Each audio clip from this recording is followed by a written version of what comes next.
السلام علیکم ورحمۃ اللہ وبرکاتہ۔ بسم اللہ الرحمن الرحیم۔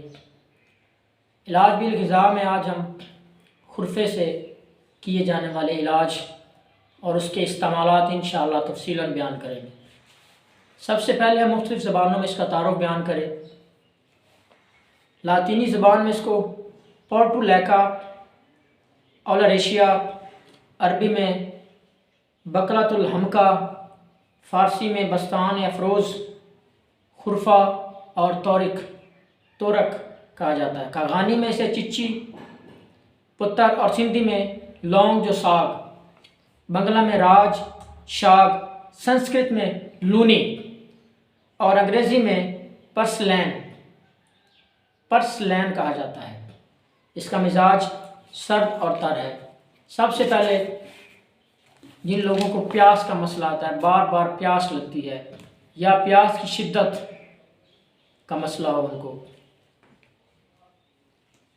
خرفے کو بطور سلاد استعمال کرنے سے پیاس کا مسئلہ ختم ہو جاتا ہے۔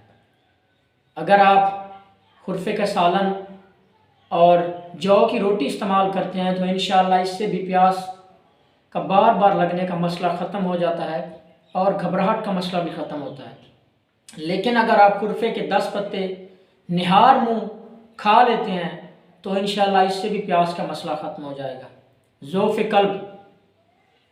قلب ہوتا کیا ہے؟ دل کی کمزوری کو ضعف قلب کہتے ہیں۔ جو لوگ دل کی کمزوری کے مریض ہیں، ایسے لوگ خرفے کے پتے تقریباً 10 سے 12 پتی نہار منہ استعمال کریں، انشاءاللہ دل کی کمزوری کا مسئلہ ختم ہو جائے گا۔ اگر آپ خرفے کو بطور سلاد استعمال کرتے ہیں تو انشاءاللہ پھر بھی یہ دل کی کمزوری کو ختم کرے گا۔ اگر آپ خرفہ کا سالن بنا کے اور اس کو جو کی روٹی کے ساتھ استعمال کرتے ہیں تو اس سے ان کی افادیت 2 گنا بڑھ جاتی ہے۔ یہ دل کی کمزوری کا مسئلہ ختم کرنے کے ساتھ ساتھ دل کو مختلف امراض سے محفوظ رکھتا ہے۔ اب بات کرتے ہیں نیند کا نہ آنا۔ رات کے کھانے میں اگر آپ خرفے کو بطور سلاد استعمال کرتے ہیں تو اس سے آپ کو گہری نیند آئے گی۔ اگر آپ اس کا سالن استعمال کرتے ہیں یا اس کے خرفے کے سالن کو ابلے ہوئے چاولوں پہ ڈال کر استعمال کرتے ہیں تو انشاءاللہ اس سے بھی گہری نیند آئے گی۔ معدے اور آنتوں کے زخم اور سوزش۔ 12 پتی خرفے کے نہار منہ کھانے سے معدے اور آنتوں کے زخم بھی ٹھیک ہو جاتے ہیں اور اگر سوزش ہو تو انشاءاللہ وہ بھی ختم ہو جاتی ہے۔ اگر آپ کھچڑی پر خرفے کو بطور سلاد استعمال کرتے ہیں تو انشاءاللہ اس سے بھی معدے اور آنتوں کے زخم اور سوزش ختم ہو جاتی ہے۔ اگر آپ ابلے ہوئے چاولوں پر خرفے کا سالن ڈال کر کھاتے ہیں، استعمال کرتے ہیں تو انشاءاللہ اس سے بھی معدے اور آنتوں کی زخم اور سوزش ختم ہو جاتی ہے۔ لاغر اور کمزور بدن۔ خرفے کا سالن باجرے کی روٹی کے ساتھ کھانے سے جسم کی کمزوری ختم ہو جاتی ہے۔ یہ جسم کو مضبوط بناتی ہے یہ غذا۔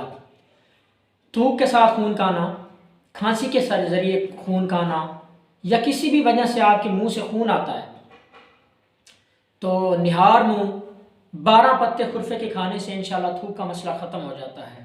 اگر آپ اس کو بطور سلاد یعنی سیلڈ کے استعمال کرتے ہیں تو انشاءاللہ پھر بھی خون کا آنا بند ہو جائے گا۔ اگر آپ جوار کی روٹی کے ساتھ خرفہ کا سالن استعمال کرتے ہیں تو اس غذا سے بھی آپ کے اندر سے آنے والا خون جو ہے انشاءاللہ وہ بند ہو جائے گا۔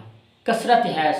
جن خواتین کو حیض کا مسئلہ ہے، حیض بار بار آتا ہے، یعنی مہینے میں 2 دفعہ آ جائے یا 3 دفعہ آ جائے یا بلڈ کا زیادہ آنا، جن خواتین کے ساتھ ایسا مسئلہ ہے وہ 10 پتیاں خرفے کی نہار منہ استعمال کریں، انشاءاللہ کثرت حیض کا مسئلہ ختم ہو جائے گا۔ اگر اس کا سائلڈ استعمال کرتے ہیں، سلاد استعمال کرتے ہیں خرفہ کا تو انشاءاللہ پھر بھی کثرت حیض کا مسئلہ ختم ہو جائے گا۔ اگر آپ اس کو بطور سالن استعمال کریں تو انشاءاللہ اس سے بھی کثرت حیض کا مسئلہ ختم ہو جائے گا۔ خونی بواسیر۔ خرفے کے 12 پتے نہار منہ کھانے سے خونی بواسیر ختم ہو جاتی ہے۔ اگر آپ اسے سائلڈ کے، سلاد کے یا بطور سالن کے استعمال کرتے ہیں تو انشاءاللہ پھر بھی خونی بواسیر کا مسئلہ ختم ہو جائے گا۔